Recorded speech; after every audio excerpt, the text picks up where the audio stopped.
Big TV భక్తి సమాచారం WhatsApp ఛానల్లో జాయిన్ అవ్వండి. అన్ని విశేషాలు ఎప్పటికప్పుడు తెలుసుకోండి.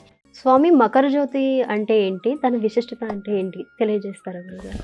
దక్షిణాయనం నుంచి ఉత్తరాయణం వెళ్ళడం, అది మకర సంక్రమణ. ఆ పర్టికులర్ టైము అది చాలా విశిష్టమైన రోజు. శబరికి సంబంధించి చాలా విశిష్టమైన రోజు. ఈ సంక్రమణ టైంలో అక్కడ తిరువనంతపురం, అక్కడ రాజా ఫ్యామిలీ అక్కడ నుంచి నెయ్యి తీసుకొస్తారు. ఆ నెయ్యితోటి అభిషేకం చేస్తారు శబరికి. అక్కడ ట్రావంగూర్ రాజా అక్కడ నుంచి నెయ్యి తీసుకొచ్చేస్తే అదే నెయ్యితోటి సంక్రమణ టైంలో అభిషేకం చేస్తారు శబరి. ఇంకొకటి ఏంటంటే ఆ రోజే ఆ వారిదే అభిషేకం ఉండదు ఆ పర్టికులర్ టైంలో. అది రకరకాల టైంలో ఉంటుంది. ఏ టైం వస్తే సంక్రమం వస్తే అప్పుడు వచ్చి అభిషేకం చేస్తారు.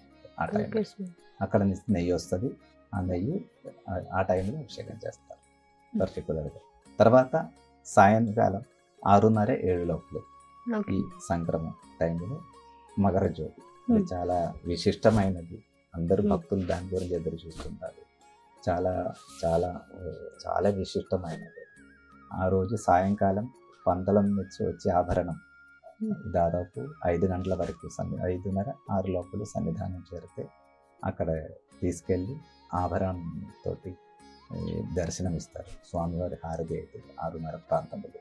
ఈ హారతి అయినాక అక్కడ జ్యోతికొండ అంటే పొన్నంబలమేడు, అక్కడ నుంచి ఈ జ్యోతి వస్తుంది. అంటే ఈ జ్యోతి అక్కడ వాళ్ళే వెలిగిస్తారా? అది ఇది ఏంటండి, ఇది ఆదివాసులు, అక్కడ ఆదివాసులు వాళ్ళు వెలిగించినా వెళ్ళిపోయినా అక్కడ జ్యోతి అయితే మనకు తప్పక అక్కడ కొంచెం ప్రకాశం అనేది వస్తుంది. ఆ ప్రకాశమే మనకు ముందుకు తీసుకెళ్ళేది కదా. లైఫ్ లో మన ప్రకాశం ఉంటే మనం ఏదైనా చేయొచ్చు, ఎక్కడికైనా వెళ్ళొచ్చు. అందుకంటే అదొక సింపుల్. ఆ జ్యోతి అనేది మన మనసులో ఎప్పుడూ ఉండాలి. ఈ జ్యోతి ఉంటేనే మనం ఏదైనా చేయొచ్చు, ఏదైనా సాధించవచ్చు. ఇంకొకటి ఏంటంటే శబరి శాస్త్రం అనేది ప్రపంచంలో ఎక్కడ లేదు ఇలా ఉంటుంది శాస్త్రం. అంటే ఈ 41 రోజు దీక్ష అది పర్టికులర్ చాలా బాగా చేస్తే మన వాళ్ళకు చాలా మంచిది. అది ఆ ఒక సంవత్సరానికి మనకి ఏదో ఒక ధైర్యం, ఏదో ఒక ముందుకు తీసుకెళ్ళే ఒక శక్తి మనలో వస్తుంది. తర్వాత ఇలా ఉంటుంది క్రమశిక్షణ. అంటే మీరు ఎప్పుడైనా న్యాచురల్కు ప్రకృతికి అంకితమై ఉండండి. ప్రకృతి మనని ప్రకృతి ఒక సిద్ధాంతం అయ్యప్ప స్వామి మనకు నేర్పిస్తున్నాను అన్నమాట. ఏంటంటే మీరు ఎప్పుడైనా కానీ ఎంతైనా కానీ అలా ప్రకృతితో అంకితమై ఉంటాయి. మనకి ఈ లైఫ్లో ఏదైనా సాధించవచ్చు, ఎక్కడికైనా వెళ్ళొచ్చు. అందుకే ఇప్పుడు ఇండియా నుంచి కాదు, అబ్రాడ్ నుంచి, బయట దేశం నుంచి చాలా మంది ఈ దీక్ష చేసుకొని శబరి దర్శనానికి వస్తున్నారు. మలేషియా, సింగపూర్, తర్వాత ఇక్కడ శ్రీలంక, యుఎస్, అక్కడక్కడ నుంచి రకరకాలైన అందరూ వచ్చి స్వామి దర్శనం దీక్ష తీసుకుని స్వామి దర్శనం ఎందుకు వేస్తున్నాను. అదొక సిస్టమ్. ఈ యొక్క సిస్టమ్ అనేది ప్రపంచంలో ఎక్కడ లేదు. ఇలా మాత్రం ప్రకృతికి అంకితమయ్యి అందరూ ఒకే రకంగా ఉండాలి. అంటే అందరూ ఒకటే. స్వామి దగ్గరకు వచ్చేటప్పుడు అందరూ స్వామిలే. ఎక్కడ పెద్ద చిన్న అరులు పెద్ద అరులు లేదు. అక్కడ స్వామి దగ్గరకు వస్తే మాల వేసుకుంటే అదొక్క స్వామి, అందరూ స్వామి అన్నమాట.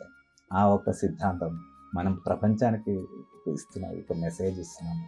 ఇలా ఉండాలి అందరూ ఎప్పుడైనా, అందరూ ఒకే రకంగా ఉంటాయి, మనం అన్ని సాధించవచ్చు. అది స్వామి ఇచ్చే ఒక మెసేజ్. స్వామి ఇరుముడి అంటే ఏంటి? దాని విశిష్టత ఏంటి? అంటే కంపల్సరీ అక్కడే తీయాలా దీక్ష? 41 దినం దీక్ష అయినాక మనం ఇరుముడి కట్టుకొని శబరిమలకి వెళ్తాం. ఇరుముడి అంటే చాలా పవిత్రమైనది, విశిష్టమైన ఒకటి. ఇది ఏంటంటే మన స్వామి వారికి ఇన్ని రోజులు దీక్ష చేసి చాలా పవిత్రంగా స్వామివారికి అభిషేకం చేయాల్సిన నెయ్యి మనం తీసుకెళ్తున్నాం అన్నమాట. అందులో మెయిన్ నెయ్యి అండి. ఆ నెయ్యి స్వామివారికి అభిషేకం చేస్తే మనం పవిత్రమైనట్టే, మన మనసు శుద్ధి అయినట్టే. అది ఏంటంటే ఆ నెయ్యి చాలా పవిత్రమైనది, స్వామివారికి చాలా ఇష్టమైన అభిషేకం, నెయ్యి అభిషేకం. అంటే ఇన్ని రోజులు దీక్ష చేసి మనం నెయ్యి తీసుకెళ్తున్నాం. తర్వాత అందులో పూజా సామాగ్రిలు, బియ్యం అవన్నీ ఉంటుంది.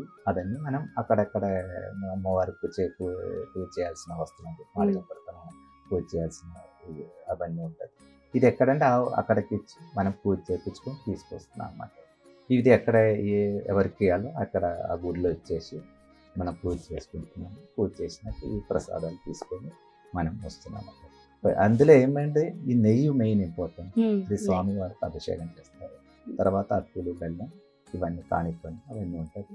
అక్కడ సమర్పణం చేసి మనం ఇరుముడి తీసుకొని ఇరుముడి అక్కడ ఇచ్చి దాన్ని చేసుకుని రిటర్న్ వస్తున్నాం.